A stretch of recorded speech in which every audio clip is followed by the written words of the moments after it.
আমাদের সাধারণ সম্পাদক এত সুন্দর করে সবকিছু বুঝাবে বলছেন।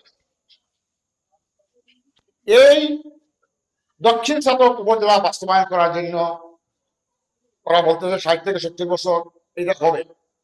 আমাদের প্রাক্তন চেয়ারম্যান কয়েক চাই, উনি যখন ছিলেন তখন উনার সাথে আমিও কাজ করছি। আমি ভেরি ইয়াং পার্সন, আমি খুব ইয়াং ছিলাম, আমাকে উনি খুব পছন্দ করতেন, আমাকে সবসময় ডাকতেন। উনাদের কাছ থেকে আমরা কমিউনিটি ওয়ার্ক শিখছি। উনি যখন লন্ডন যাইতেন আমাকে খুব আদর করতেন, আমাকে মহাদ্দুস বলতেন, বলতেন মহাদ্দুস তুমি আসো, ফোন করে বলতেন তুমি আসো। উনি আমাকে সবসময়, আমি কি বলবো আপনাদের, এত ভালো লোক ছিলেন উনি। কিন্তু সেই সময় থেকে এই দক্ষিণ ছাতক উপজেলা করার জন্য উনি অনেক চেষ্টা করছেন, কিন্তু দুর্ভাগ্যজনক আমাদের এটা হয় না। আমি বেশি লম্বা করবো না। আমরা এখন সৌভাগ্যবান। সৌভাগ্যবান এর জন্য বলবো, আমাদের বর্তমান সংসদ সদস্য জনাব কলিমুদ্দিন মিলন সাহেব, উনি একজন উদার মনের মানুষ।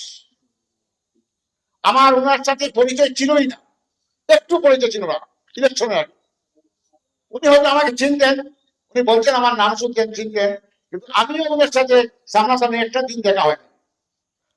ভাই সৌভাগ্যজনক, আমার আমার বাজারে একটা মিটিং ছিল, সেদিন আমি উপস্থিত ছিলাম। তখন এই ওনার সাথে আমার সাক্ষাৎ। এই সাক্ষাতের পর থেকে উনি আমাকে অনেক সময় নিজেই ফোন করেন, আমিও ফোন করি, ওনার সাথে ভালো একটা সম্পর্ক হয়ে গেছে। গত পরশু দিন ঢাকায় ছিলাম, ওনার ওনার এই আমি ফোন করছি যে আপনার সাথে একটু দেখা করতে চাই ঢাকায়। বলে ঢাকায় আপনার দেখা ওরা লাগবে না, আপনিও বিজি আমিও বিজি, আপনি কবে যাবেন? আমি বললাম আমি 2 দিন পরে আমার একটা মিটিং আছে, যদি এটা শেষ করতে পারি যে লাস্ট ফ্লাইটে আমিও যাবো। আমিও লাস্ট ফ্লাইটে মিটিং টিকিট করবো আপনার। তো উনি আমাকে বলেছেন টিকিটটা লগে লগে দেখলাম আমার মোবাইলে দিয়েছে। আমিও টিকিট করলাম। তাই আমি এয়ারপোর্টে এসে ওনার বোলিং কার্ডটা অনেক দিলাম, আমরা একসাথে বসে আসছি, খুব ভালো লাগছে আমার। উনি বললাম যে উনার উদার মনের মানুষ, এবং আমি উনাকে অনেক কিছু আমার দক্ষিণ ছাত্র সম্বন্ধে অনেক কিছু বলেছি, কিন্তু উনি এটার জবাব দিতে রাজি নয়। উনি আমাকে একটা কথা বলছে, প্রথমে উনি বলছে, আমি এটাই দেখলাম ছাত্রকে, আমার কথা ছিল আমার এই আমার সানাবাড়ি কলেজ, আমার সাধারণ সম্পাদক ইউকে, এবং এই করঞ্জা সাহেব, এবং আমাদের আপনাদের এখানের সাধারণ সম্পাদক সাদিকুর রহমান, ওরা সহ যাওয়ার কথা ছিল, কিন্তু উনি আমাকে সেই চার্জ দেয় নাই। উনি বলছেন আপনি একা আসবেন। উনি নিজে আমাকে ফোন করছে যে আপনার সাথে আমি দেখা করতে চাই, আপনি আসেন। এরপরে আমাকে বলবো যে আমার স্কুলের যে বিল্ডিং মাল্ডিং আছে এই সমস্ত বলবো যে এটা আমি দ্রুতভাবে আপনার এটা বাস্তবায়ন করবো, কিন্তু আপনি আমাকে দাওয়াত দেন, আপনার বাড়িতে যাবো, আমার আসলে ওয়েলকাম, আসবেন। তো তাই হোক, উনি উনার উনার যে মনোভাব বা উনার যে উৎসাহটা আমি দেখছি, আমাদের দক্ষিণ ছাতক উপজেলা বাস্তবায়নের জন্য উনি কাজ করবেন। কিন্তু উনি আমার জন্য বলতেছেন, আমাদের একটা দাবি দক্ষিণ ছাতক উপজেলা, আমাদের মধ্যে যেন দ্বিধাযুক্ত না হয়। এখানে একটা একটা আপনারা আইন করবেন না সবাই, আমি বলছি তো আমার পাশের গ্রাম, আমার দাবি আছে, আপনাদের বলার আমার দাবি আছে।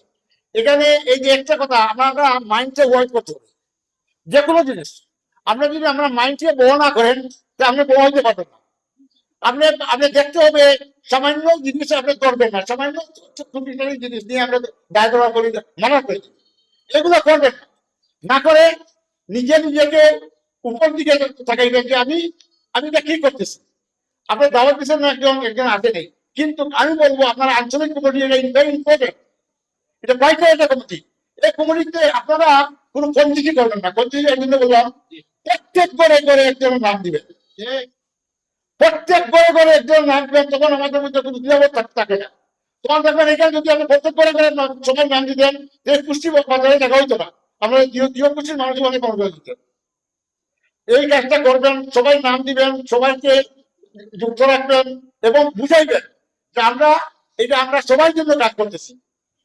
দক্ষিণ ছাতক উপজেলা বাস্তবায়ন হইলে আমাদের সবাই আমরাই উপকৃত হবো, আমরাই উপকৃত হবো। কারণ আমার বাস থেকে আমি এখনো বলছি যে আমাদের রাস্তা ছিল না, এখনো আমার বাড়ি মন্ডলপুর, আমার বাড়ি থেকে যেতে হইলে 2 ঘন্টা লাগে। 2 ঘন্টা আগে দেখতে পারি না, 3-4 ঘন্টা একটা থানা যাইতে। আমরা কত অবহেলিত।